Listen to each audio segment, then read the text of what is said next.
What's up, everybody? Ryan Turford, the man on the moose here, and we gotta go fast because we're talking about Sonic today. No power greater than X.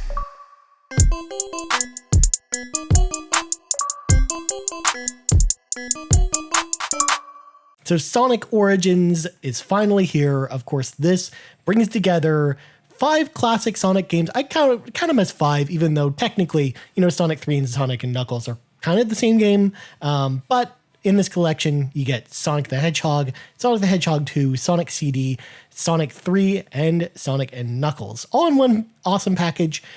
So this, when it was announced, I wasn't super excited about it because these are all games that, we've seen in other collections before. As someone who's a longtime Genesis fan, or as someone who's, had a Genesis for a long time and has played all these games on the older consoles, I wasn't really super excited to jump into this collection or anything like that. In fact, I know that when it was announced, we weren't even planning on doing this extra review episode, but it just so happens that when we started to learn more about this collection and what was going on there, I actually got way more excited for it after it came out, after we got some more information. So when it finally released, I had to jump on it right away. And I had to tell you, I've finished all 5 games, and it was pretty quick to do so. Again, these are all old school games, so your total playtime for this collection is going to be between, 8 and 10 hours, just depending on, how many times you die, or if you get lost in some of the longer levels, or how often you're replaying levels, things like that. But for the most part, about 8 hours is how long it took for me to beat all 5 games. So what are the cool things that this collection does that really appealed to me as an old school fan? First off, you can play all the games in their original intended versions, so 4x3, with a bunch of different border options and filter options if you want to, customize the look at least a little bit. The only thing that is different from these versions, from the original versions, is some of the music in Sonic 3 had to be changed in order to get it in this collection, due to a whole bunch of other reasons that I'm not going to get into here, because not all of it's even confirmed at this point, although we kind of know what happened with that stuff. But it's part of the reason why we've never really seen it re-released after the Sonic's Ultimate Collection on Xbox 360. That was the last time we saw Sonic 3 make an appearance. So it's interesting to see it now. So you can play them in the original versions, but again, getting back to what appealed to me about this collection was the new anniversary modes for each of these individual games. So what the team at Sega decided to do with all 5 games included in this collection is they went back to the original games themselves and essentially remade them from scratch in 16:9. So obviously these games were made in 4x3. They were meant for 4x3 TVs. And I know some of you all might be thinking out there, but Ryan, if I play an old collection, I can select 16:9 and it like stretches the 4x3 picture to fit the 16:9 frame. But that's not what they're doing here. What the team at Sega did with these games is they went back and rebuilt the games from scratch so that they would work in native 16:9, which in a lot of ways, I was a little bit worried about that because I was thinking that maybe that conversion might make them feel a little bit wonky to play, especially because you're adding just so much more.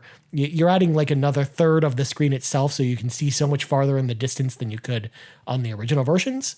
So I thought maybe it would feel a little bit weird to play them because we've seen other companies try this before, and there's always mixed results. But I'm pleased to report, as someone who is a longtime Sonic fan, playing these games now in the anniversary mode is a fantastic way to play these games. I actually think it'll probably be tougher for me to go back and play the original 4x3 versions now, because I actually really liked the way these games play, and they felt closer to something like Sonic Mania versus, revisiting an old Genesis game. Not only that, but the sprites themselves have definitely gotten a facelift as well. It's not smoothed out or anything like that. You're still getting the jaggy pixels, but you're definitely seeing it in HD, and it looks very, very crisp and clean. So I love the look of these games with the anniversary modes. On top of that as well, at the beginning of each and ending of each individual game, you also get animated cutscenes done by the same team that did the Sonic Mania animated shorts. They actually created cutscenes for each individual game that sort of fit the tone and also tell the story a little bit, because this game also includes a story mode, which takes all 5 games and stitches them together in a row, and then they're broken up by the cutscenes. So I kind of liked the way that they brought them together and kind of made it feel like all 5 original Sonic games are one game with the timeline kind of connecting them.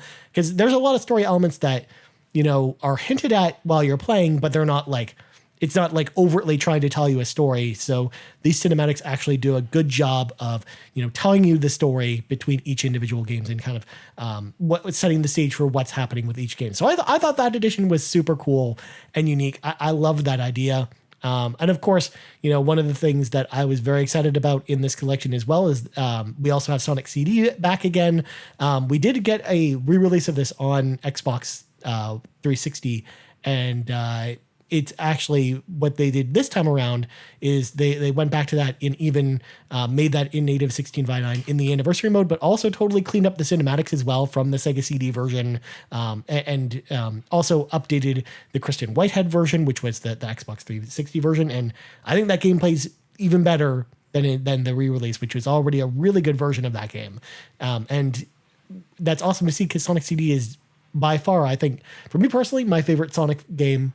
So it was cool to see that game in particular get some extra treatment. But obviously, there are some negatives that come with this collection. Number one, you do have some reported bugs that I've heard about. Now, I will say that during my playtime with the game, I played it on Xbox Series X for reference. But during my playtime, I didn't run into any of the bugs, but there were some bugs where if you're playing with Sonic with Tails, sometimes Tails gets stuck behind a wall or something like that and just never comes back. And you just hear this noise of him just jumping up and down over and over and over again. I never ran into that problem myself, but I'm also not the type of person that usually plays with Sonic and Tails. I usually specifically pick one particular character.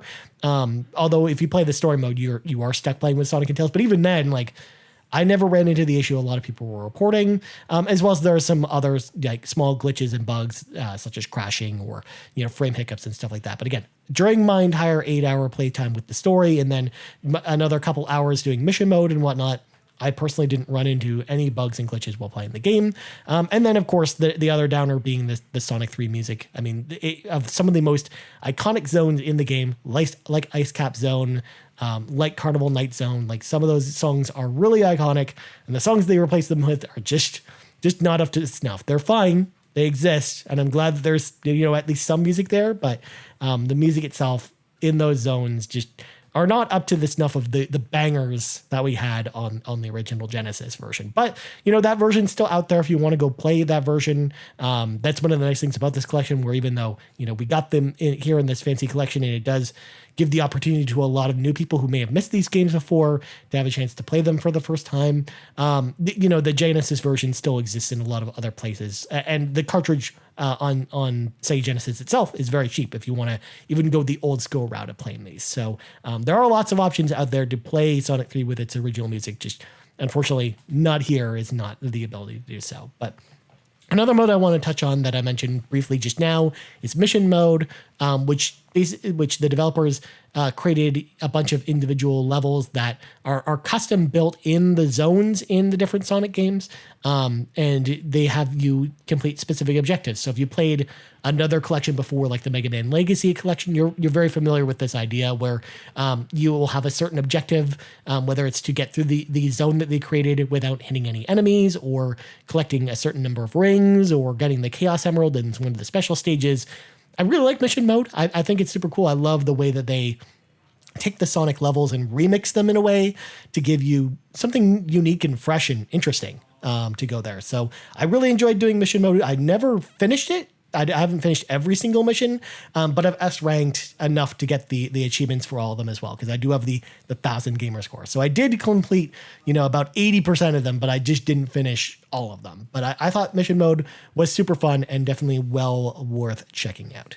As far as anything else you get in this collection beyond mission mode or the 5 games that I mentioned, you also get some concept art that you can unlock, as well as some illustrations from the Sonic team. You can also unlock a lot of the soundtrack, as well as the movies. You can play them anytime, as well as the Sonic Mania shorts. So if you want to rewatch those, you can in there. I love museum modes in games like this that give you a look back at some of the concept art, or just the artist's interpretation of some of these games going forward. So I think it was super cool to go through a lot of this stuff. You do have to unlock all these using coins, which you earn as you play through the games, because I totally forgot to mention they eliminate lives all the versions of the games except for the classic mode versions, because you can still play them, as I mentioned, as intended in the 4x3 versions, with lives and continues and whatnot. But in the anniversary editions, you don't actually have lives or continues, that you actually earn coins,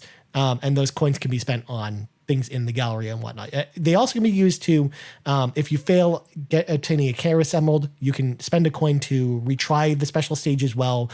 So it is a little more forgiving for new players as well. But basically you use those coins in the museum mode to unlock a whole bunch of stuff. And I actually think this is a great move, again, for newer people to Sonic, because admittedly, some of these old original games are a bit difficult. If you've never beaten them before, this might be the first time you beat them, even if you played them back then, because they were really difficult. Especially Sonic 1 is definitely harder than a lot of people give it credit for. So I love this new inclusion, and I think it's a great move. But all in all, the only other downside I can really find with this collection, because I'm speaking a lot of positively about this, is the price tag. I do think it is fairly expensive. Here in Canada, it's $53. I believe in the United States, it's $39.99, which is pretty expensive. And then if you get the deluxe edition on top of that, you're spending another $5. And what that gives you is some extra coins to start with, as well as, an animated background and other little things.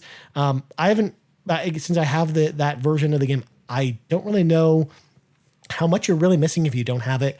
But if you feel like you're missing out, again, it's not a huge deal to pay the extra $5. It is a little bit weird that Sega would, charge for animated backgrounds and stuff like that. Like, I think of it more as like you're paying $5 to get a head start on earning coins in the game, but you actually earn so many coins in the mission mode that, especially if you S rank them, that I really don't think you even need that head start. And especially because, again, it's all for the museum mode anyways, or replaying, special stages. So it's not really a huge deal if you don't have them anyways. It's not like something like Pac-Man Museum Collection that Sean and I talked about recently on a podcast, where in order to play certain games in that collection, you have to have coins in your bank. And if you don't have enough coins, you can't play the games.